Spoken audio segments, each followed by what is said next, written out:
నల్గొండ స్థానం చూద్దాం. నల్గొండల ఎట్లుండేటువంటి పరిస్థితులు ఉన్నాయన్నటువంటిది కూడా చూద్దాం.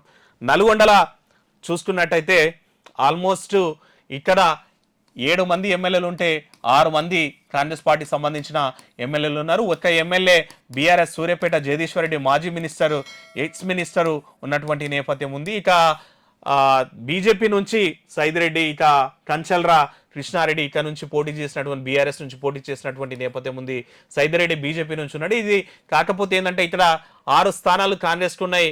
ఈ కాంగ్రెస్ దేవరకొండ సేఫ్ ఉందంట, Nagarjuna Sagar safe, Miryalaguda safe, Huzurnagar safe, Kodad safe, Suryapet edge, even sitting BRS sitting లో కూడా కాంగ్రెస్ ఎడ్జ్ ఉందంట. నల్గొండలో మాత్రం బీజేపీకి టౌన్లో అర్బన్ ఓటర్ మొత్తం కూడా, రాష్ట్రం మొత్తం కూడా అర్బన్ ఓటర్ బీజేపీ వైపు పోయిండు అన్నటువంటిది. ఇక రెడ్డి ఓటు కూడా కొంచెం క్లాస్ ఓట్ అయింది బీజేపీ అన్నటువంటిది కూడా.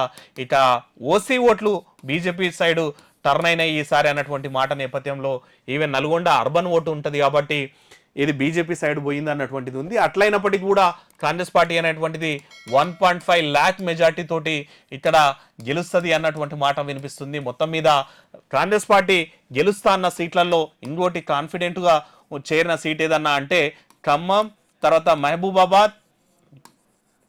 మహబూబాబాద్, ఆ తర్వాత నల్గొండ అనేటువంటి సీట్ అయితే కాంగ్రెస్ పార్టీ నమ్ముతున్నటువంటి సీటు ఇవి కూడా. కాబట్టి ఇది కాంగ్రెస్ పార్టీ కన్ఫర్మ్డ్ సీట్ అని చెప్పాలా.